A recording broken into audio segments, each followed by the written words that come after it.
jaga kita.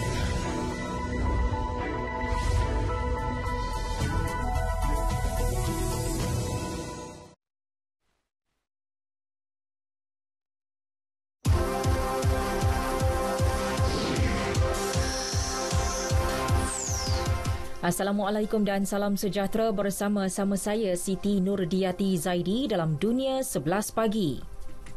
Pertubuhan Perdagangan Sedunia WTO gagal mencapai kata sepakat berhubung cadangan mengecualikan vaksin COVID-19 daripada dipatenkan. Ia berikutan bantahan keras daripada syarikat-syarikat gergasi farmasutikal. Cadangan tersebut dikemukakan oleh India dan Afrika Selatan. Tujuannya agar pengetahuan teknologi dapat dikongsi secara terbuka bagi melonjakkan pengeluaran vaksin bagi mengekang pandemik itu. Ia mendapat sokongan kira-kira 100 buah negara, namun masih gagal mendapat sokongan sebulat suara. Sementara itu, Rusia bersetuju membekalkan 10 juta dos vaksin Sputnik V kepada Argentina. Ia membolehkan negara itu memulakan program vaksinasi COVID-19 kepada 300,000 orang pada bulan ini dan mencapai 10 juta orang pada Januari dan Februari tahun depan. Menurut Presiden Argentina Alberto Fernandez, bekalan vaksin tersebut diperoleh menerusi perjanjian dana kekayaan berdaulat Rusia. Selain itu, Argentina turut memeterai perjanjian bagi mendapatkan 22 juta dos vaksin Oxford AstraZeneca selain sumber menerusi program vaksin COVAX. Jawatan kuasa pakar yang dipanggil bersidang oleh Pentadbiran Makanan dan Ubat-ubatan FDA Amerika Syarikat mengesyorkan vaksin COVID-19 keluaran Pfizer-BioNTech diluluskan untuk digunakan semasa kecemasan. FDA dijangka meneruti syor itu dalam tempoh beberapa hari lagi.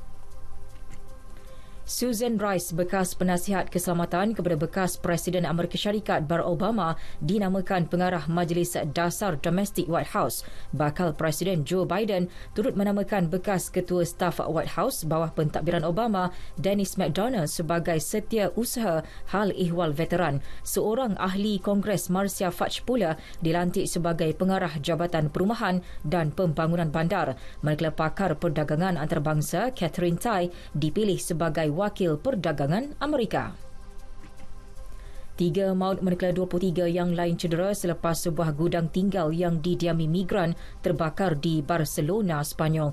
Kebakaran yang berlaku lewat malam tadi berjaya dipadamkan awal pagi ini. Pihak berkuasa bagaimanapun memaklumkan sebahagian bangunan itu telah runtuh. Pemangku Presiden Catalonia Pere Aragonès berkata ketika kejadian ramai orang sedang tidur. Tidak dapat dipastikan sama ada masih ada mangsa yang terperangkap. Kesatuan Eropah EU bersetuju melanjutkan sekatan ekonomi ke atas Rusia selama 6 bulan lagi. Perkara itu dinyatakan jurucakap untuk Presiden Majlis Eropah Baron Leitz. Beliau berkata penilaian blok EU mendapati Moskow gagal memenuhi syarat perjanjian damai Minsk. Sekatan ekonomi itu dikenakan selepas Rusia dituduh campur tangan dalam konflik di Ukraine. Industri peruncitan Britain mengulangi amaran kenaikan harga makanan bermula tahun depan. Perkara itu tidak dapat dielakkan sekiranya tarif baru dikenakan ekoran kegagalan mencapai perjanjian perdagangan dengan Kesatuan Eropah. Pengarah Makanan dan Kelestarian di Konsortium Peruncitan Britain, Andrew Opie, berkata pada masa ini 4/5 import makanan UK dari negara EU. Tanpa perjanjian bebas tarif, pasaraya dan pengguna berdepan tarif berjumlah 3 bilion pound mulai 2021.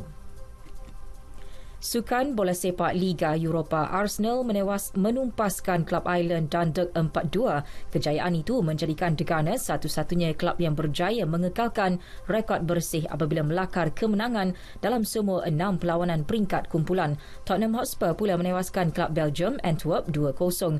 Manakala perlawanan antara Leicester City dengan klub Greece AEK Athens berakhir dengan keputusan 2-0. Sementara itu, pendahulu Serie A AC Milan menang tipis 1-0 ke atas klub Republik Czech Sparta Prague. Napoli seri 1-1 ketika menentang klub Spanyol Real Sociedad. Satu lagi klub Itali, Roma, pula tunduk 1-3 kepada CSKA Sofia dari Bulgaria.